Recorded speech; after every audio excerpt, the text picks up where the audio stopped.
നമ്മൾ ഉണ്ടാക്കാൻ പോകുന്നത് എൻ്റെ അമ്മേൻ്റെ സ്പെഷ്യൽ ആയിട്ടുള്ള ഐറ്റമാണ് മട്ടൻ കറി. വല്ലപ്പോഴേ നമ്മളിത് ഉണ്ടാക്കാറുള്ളൂ, പക്ഷേ അതുകൊണ്ട് തന്നെ ഇത് സ്പെഷ്യലാണ്. ഇവിടെ മട്ടന് കിലോ 800 രൂപയാണ്. നമ്മളിത് 1000 രൂപയ്ക്ക് വാങ്ങിച്ച മട്ടനാണ്. അപ്പോൾ അതിലേക്ക് കുറച്ച് മഞ്ഞൾപ്പൊടി, പിന്നെ കുറച്ച് കൂടുതൽ കുരുമുളക് പൊടി, കുറച്ച് മുളക് പൊടി, പിന്നെ വറുത്ത മല്ലിപ്പൊടി കൂടുതൽ വേണം, അതുകൂടെ ഇടുക. എന്നിട്ട് കുറച്ച് ഉലുവ, ഒരു കൈപ്പിടി അളവ് ചെറിയ ഉള്ളി, പിന്നെ ഇതിൻ്റെ ഇടയ്ക്ക് കുറച്ച് വലിയുള്ളിയും കൂടെ ഇടുന്നുണ്ട്. എന്നിട്ട് അതും കൂടെ നന്നായിട്ട് മിക്സ് ചെയ്യാം. എന്നിട്ട് കുറച്ച് വെള്ളം ഒഴിക്കുക, വളരെ കുറച്ച് വെള്ളം ഒഴിക്കുക. മട്ടണിന് വെള്ളം ഇറങ്ങും. ഇനി ഇത് കുക്കർ അടുപ്പത്തേക്ക് വെക്കുക. ഒരു 5 വിസിൽ അടുപ്പിക്കുക. അത് വെന്ത് വരുമ്പോഴത്തേനും വേറൊരു ചട്ടിയിൽ കുറച്ച് വെളിച്ചെണ്ണ ഒഴിക്കുക. എന്നിട്ട് അതിലേക്ക് ഒരു പിടി ചെറിയ ഉള്ളി അരിഞ്ഞത് ഇടുക. എന്നിട്ട് നന്നായിട്ട് ഇളക്കുക. ഇതൊന്ന് ജസ്റ്റ് ഒന്ന് ആയി വരുമ്പോഴത്തേന് ഒരു വലിയുള്ളി കൂടെ ഇടുക. എന്നിട്ട് നന്നായിട്ട് ഇളക്കുക. ഒരു 4-5 പച്ചമുളക് ഇട്ട് കൊടുക്കുക.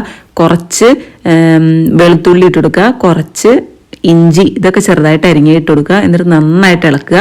കൂടെ കുറച്ച് കറിവേപ്പിലയും കൂടെ ഇട്ട് കൊടുക്കുക. എന്നിട്ട് നന്നായിട്ട് ഇളക്കി നന്നായിട്ട് ഒന്ന് വഴണ്ടി വരുമ്പോൾ ഇതിലേക്ക് ഒരു തക്കാളി കൂടെ അരിഞ്ഞത് ചേർത്ത് കൊടുക്കുക. എന്നിട്ട് നന്നായിട്ട് ഇളക്കി കൊടുക്കുക. തക്കാളിയൊക്കെ ഒന്ന് വെന്ത് വരുമ്പോൾ ഇതിലേക്ക് വീണ്ടും മല്ലിപ്പൊടി ഇട്ട് കൊടുക്കുക. അതേപോലെ കുറച്ച് മുളക് പൊടി കുറവാണ് വേണ്ടത്, കുരുമുളക് പൊടി കൂടുതലാണ് കേട്ടോ ഈ കറിയിൽ വേണ്ടത്, ഇട്ട് കൊടുക്കുക. പിന്നെ അതേപോലെ കുറച്ച് ഗരം മസാല ഇട്ട് കൊടുക്കുക. ഇത് അമ്മ വീട്ടിൽ തന്നെ ഉണ്ടാക്കിയ ഗരം മസാലയാണ്. എന്നിട്ട് നന്നായിട്ട് ഇത് പച്ചമണം മാറുന്നത് വരെ നന്നായിട്ട് ഇളക്കി കൊടുക്കുക. ഇപ്പോൾ മസാലേൻ്റെ ഒക്കെ ഇതൊക്കെ മാറിയിട്ടുണ്ട്. ഇനി കുറച്ച് കൂടുതൽ കുരുമുളക് പൊടി ഇട്ടിട്ട് ഒന്നുകൂടെ ഇളക്കി കൊടുക്കുക. നമ്മുടെ എരിവിനനുസരിച്ചിട്ടാട്ടോ അതൊക്കെ ഇട്ട് കൊടുക്കേണ്ടത്. കുരുമുളക് പൊടിയുടെ എരിവാണ് ഇതിനകത്ത് കൂടി നിൽക്കേണ്ടത്, അതുകൊണ്ടാണ് കുരുമുളക് പൊടി കൂടുതൽ ഇട്ട് കൊടുക്കേണ്ടത്. ഇനി നമ്മുടെ കുക്കറിൽ വേവിച്ച് വെച്ച മട്ടനും കൂടെ അതിലേക്ക് ചേർത്തിട്ട് നന്നായിട്ട് ഇളക്കി യോജിപ്പിച്ച് കൊടുക്കുക. നമ്മുടെ കറി എത്ര ഗ്രേവി വേണമെന്നനുസരിച്ച് ഇത് വറ്റിക്കണം. അങ്ങനെ നല്ലോണം വറ്റി തിളച്ച് വരുമ്പോൾ കറി റെഡിയാവും.